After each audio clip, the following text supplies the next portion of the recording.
In the name of the Father, and the Son, and the Holy Spirit, one God, amen. I want to read a quote that I read recently that touched me. And I'm going to give some examples to explain this quote as it kind of soaks in, because it took me a while for it to soak in. So I'll give some examples, two personal. One is just another example.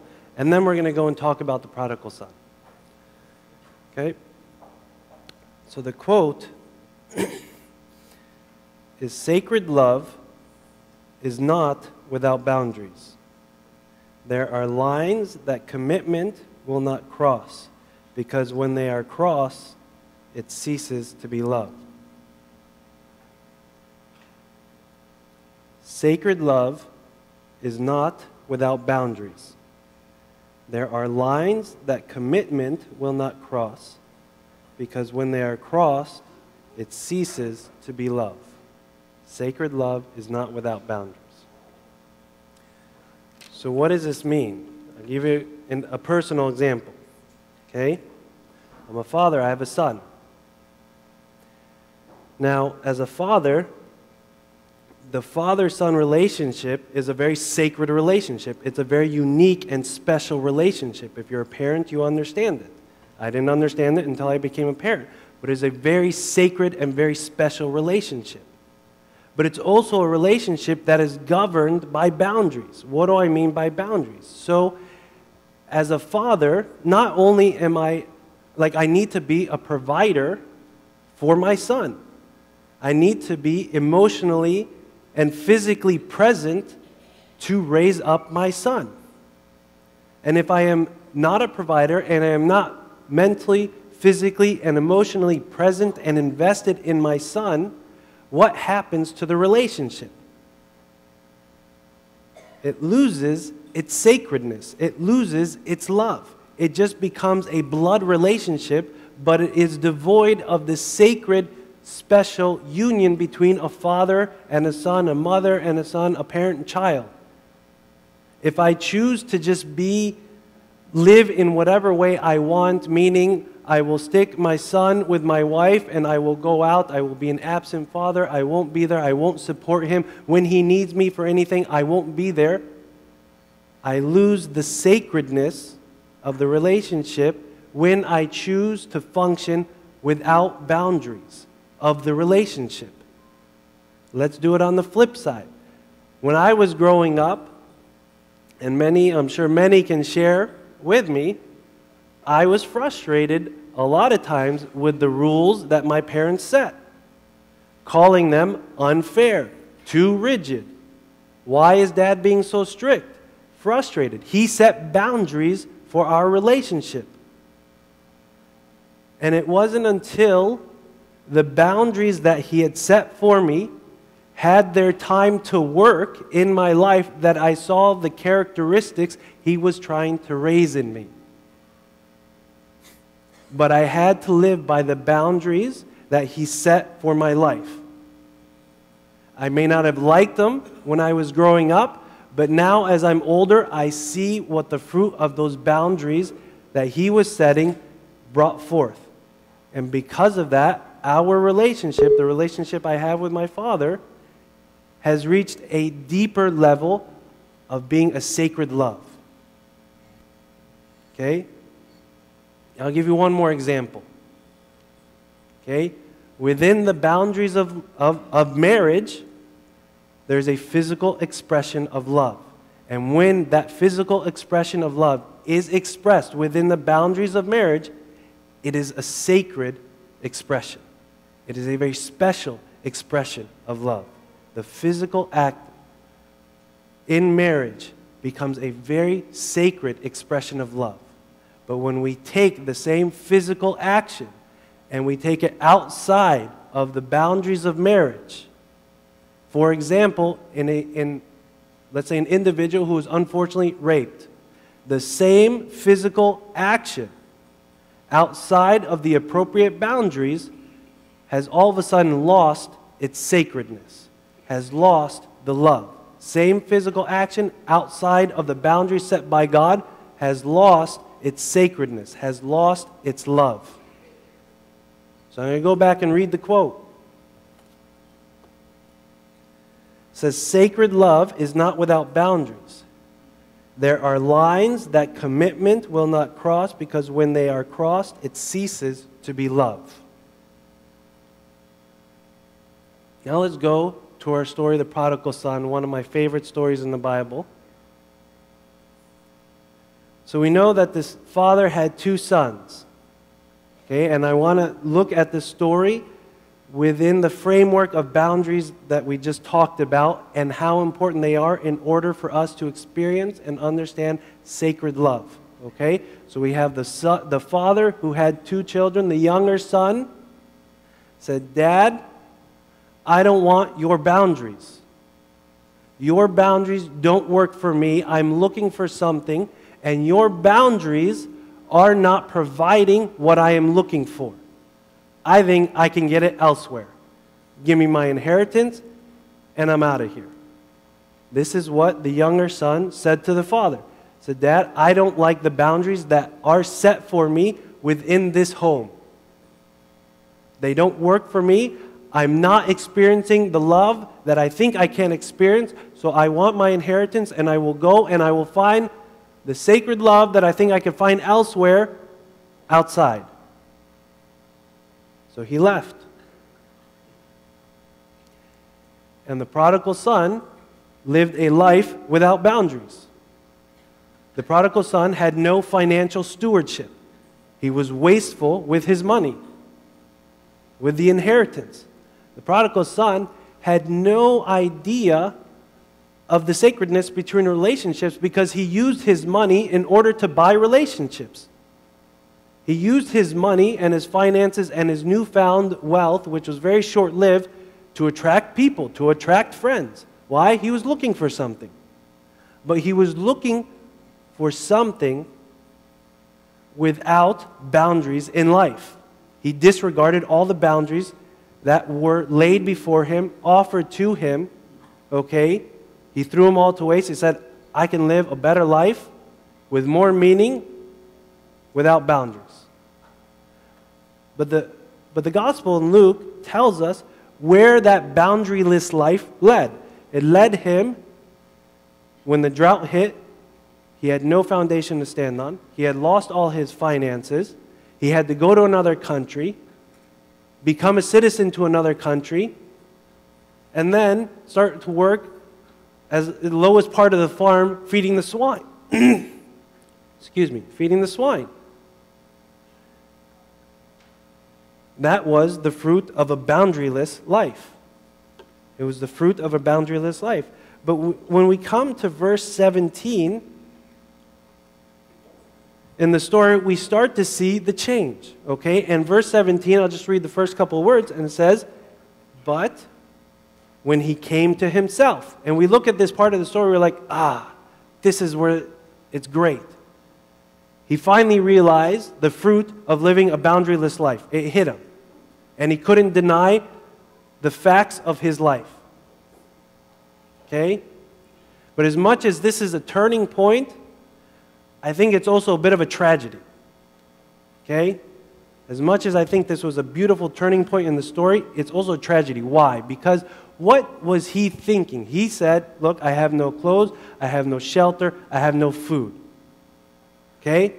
Starts to think, well, if I go back and tell Dad that I sinned, all right, at least I will get clothing, some sort of wage to just sustain myself, and I have a place to stay. Tragedy. Why? Because he still didn't understand his father. He still didn't understand his father. All he saw was that, okay, well, if I go back and I say, okay, I'll live in the boundaries that you set for me at home, at least I'll get this. This is what he saw boundaries would bring to his life. Just the basics. Just the basic of food, clothing, and shelter. He still had no idea what the fruit of boundaries in life would actually bring forth. Tragedy is that he didn't understand his father.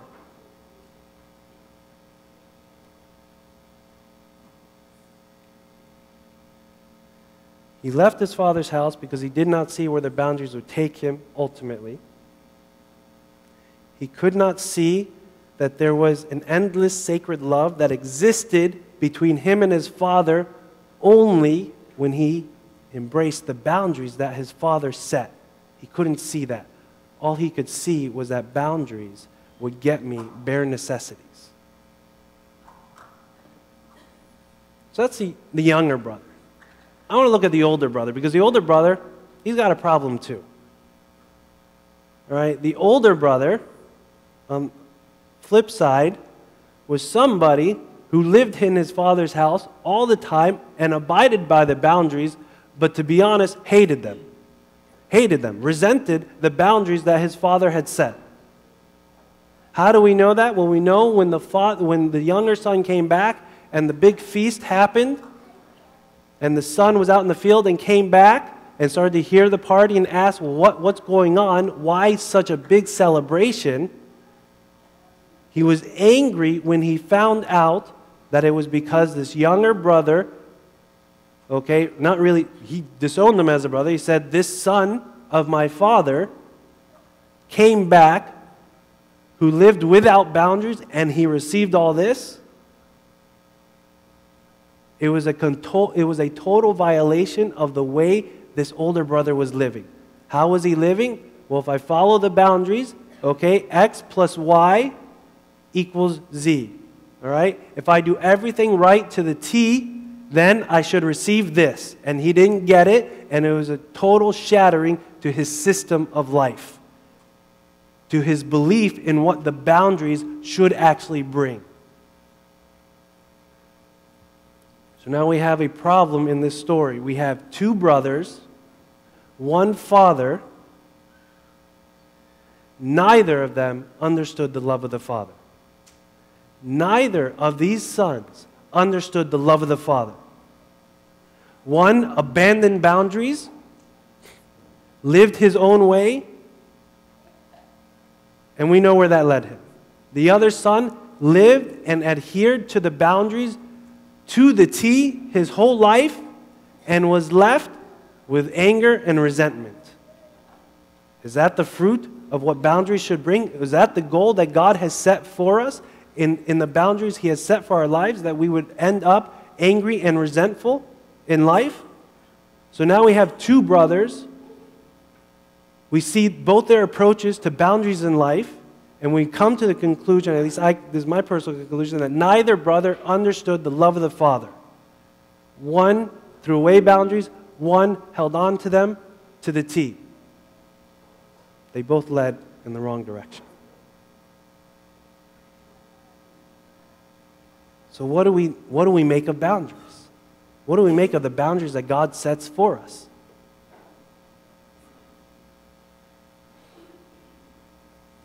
The boundaries that God sets for us